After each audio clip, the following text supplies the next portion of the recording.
Okay, so quickly we are going to learn to simplify our fractions and ratios. I notice some of you are not simplifying your answers. Okay, so now let's talk about GCF, which is greatest common factor. So the first question is, what is the greatest common factor of 4 and 20? Okay, so if I list the factors of 4, I get 1, 2, 4. And then I list the factors of 20, and this is what I get. So I circle all the common factors, right? 1, 2, and 4. And the greatest of all the common factors is 4.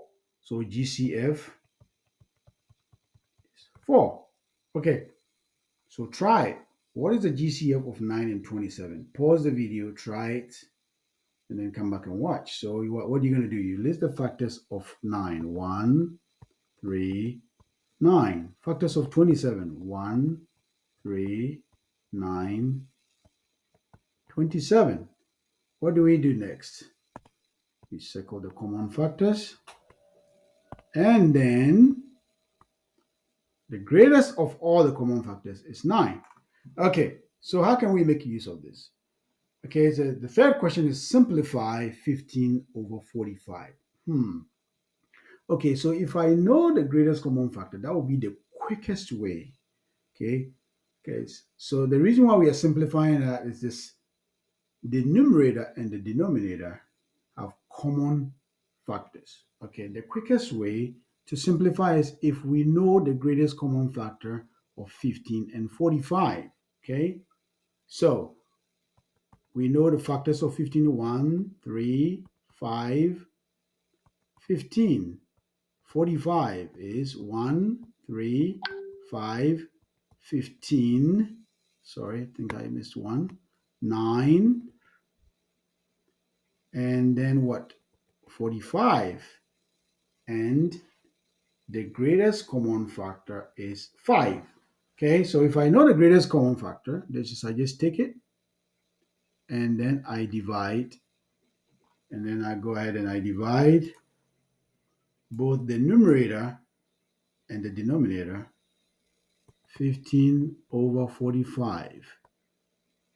15 divides 5 is 3. 45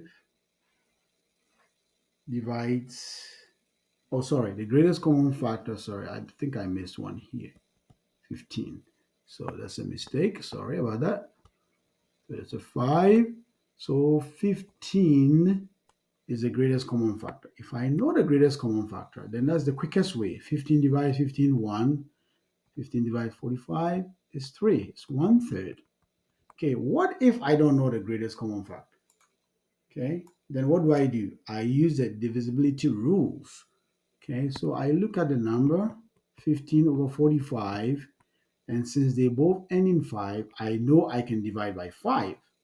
Okay, so 15 divided by 5 is 3. 45 divided by 5 is 9. Okay, but since I didn't use the GCF, or the greatest common factor, I'm not done yet. I look at it again. I look at 3 and 9. What can I use to divide both? Okay, and it's 3. So I keep dividing. 3 divides 3, 1. 9 divides 3, 3. And then finally I look at it. Okay, I can't divide any further. That's my answer. Okay, so try it. GCF, simplify 18 over 54. Do you know the GCF? If you know the GCF, then it will be only one step. You are done. If you don't know, then you can use the divisibility rules to simplify it. Okay.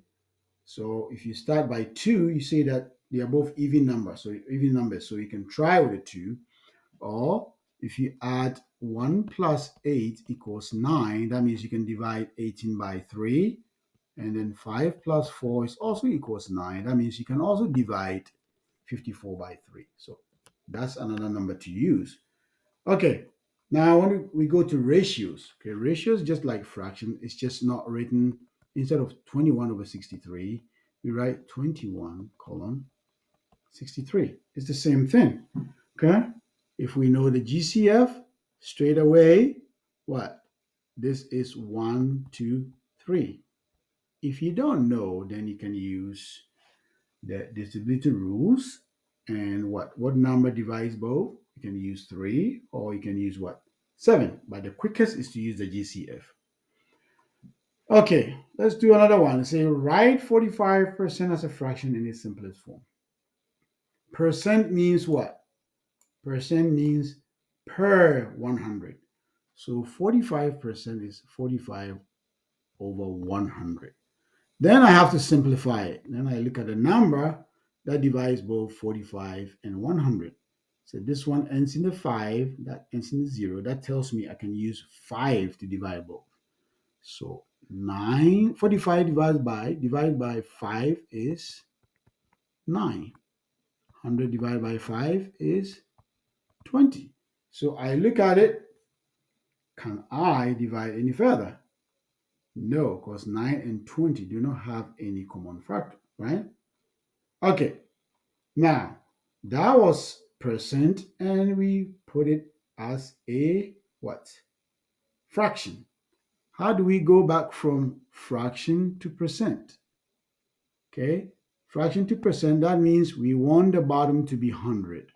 So we say, how do we go from 20 to 100? It is times 5.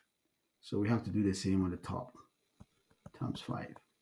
So if you are given 1 over 10 to be written as a percentage, you say 1 over 10, you write, this is equal to what?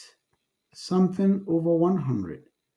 And then you ask yourself, how do you move from 10 to 100? It's times 10.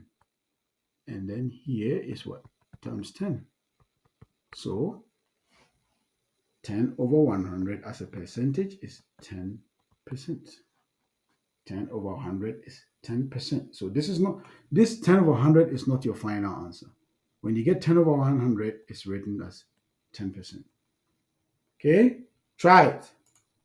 So we did 1 over 10 as a percentage, and we took the denominator, converted it to 100.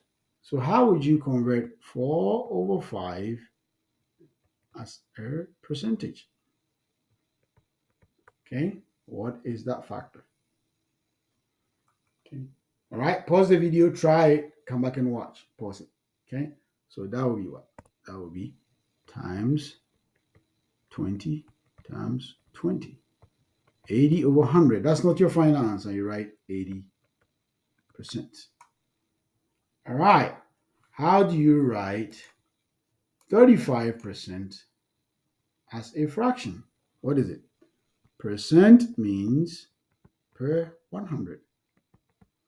So 35% is 35 over 100. That is a fraction, but am I done? We got to go to in its simplest form, which is 7 over 20. And then here, can you write 35% as a decimal? Actually, let me change this to write 35% as a decimal. Decimal. Okay, so decimal 35% means 35 out of 100. Okay, so 35 out of 100. If we are to divide 35 by 100, you see that's not enough. So we write 0.35. So 35% as a decimal is 35 over 100 and is 2 decimal places. 35 over 100 is 2 decimal places. 0.35. Can you write, let's see, 67% as a decimal? Pause the video, come and watch. Okay, it will be 67 over 100. 2 decimal places, 0.67. That is the decimal form. Okay. What if I have a number like, let's say, 167%? This is 167 over 100. Okay. And then if you divide it, you see there is 100 in here, so we'll get one of the hundreds, point two decimal places, 1.67. Okay? All right, so go over this video, right? Make sure you understand it, and then go and practice everything here. All right? So to reduce a fraction to its decimal form, okay, 9 over 27, if you know the greatest common factor, it is quicker. It's one step, 1 over 3. If you don't know, then you have to use the divisibility rules, and then 3 goes here, 3 goes here, 9, and then I have to keep dividing until I cannot divide any further. Cool? All right. Keep on practicing. And what do I keep telling you? All things being equal, you shall bloom. Okay, send me any questions. Have a great day. Bye bye.